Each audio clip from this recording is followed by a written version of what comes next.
தமிழ் செய்திகள். வறுமையிலும் தனது திறமையை வெளிக்காட்டி சரிகமப மேடையில் பாட்டை பாடி தனது திறமையை மக்களுக்கு மத்தியில் புடம்போட்டு காட்டும் பவித்ரா பிரபல்யமிக்க ஒருவராக பேசப்பட்டு வருகின்றார். இவர் பாடுகின்ற ஒவ்வொரு பாட்டும் அவர் அனுபவித்த துயரங்களின் அடிப்படையில் வெளிக்கொணரப்படுவதாக கூறப்படுகின்றது. இவர் பாட்டை தெரிவு செய்யும் பொழுது, அதை பாடும் பொழுது உண்மையாக திரைப்படங்களில் அந்த பாட்டு வெளியானால் எவ்வாறு இருக்கும் என்ற அடிப்படையில் ஒவ்வொரு பாடலையும் போட்டியாளர் பவித்ரா பாடி வருகின்றார். அவர் தனது குழந்தைக்காக வாழ்ந்து வருவதாகவும், தனக்கு பிடித்தமானவர்கள் தன்னை பாராட்டிக் கொள்வதாகவும், தன்னை பிடிக்காதவர்கள் விமர்சித்து வருவதாகவும் கூறுகின்றார்.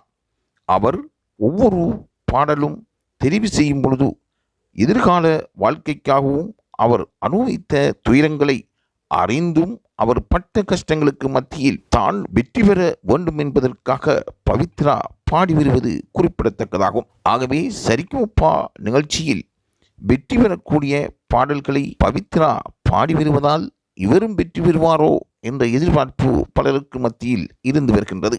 ஆகவே இறுதி வெற்றியாளர் யார் என்பதை சரிகமப நிகழ்ச்சியினூடாக லைவ் தமிழ் செய்திகள் உங்களுக்கு மிக விரைவாக தருவதற்கு காத்து கொண்டிருக்கின்றன. தொடர்ந்தும் லைவ் தமிழ் செய்தியுடன் இணைந்திருங்கள்.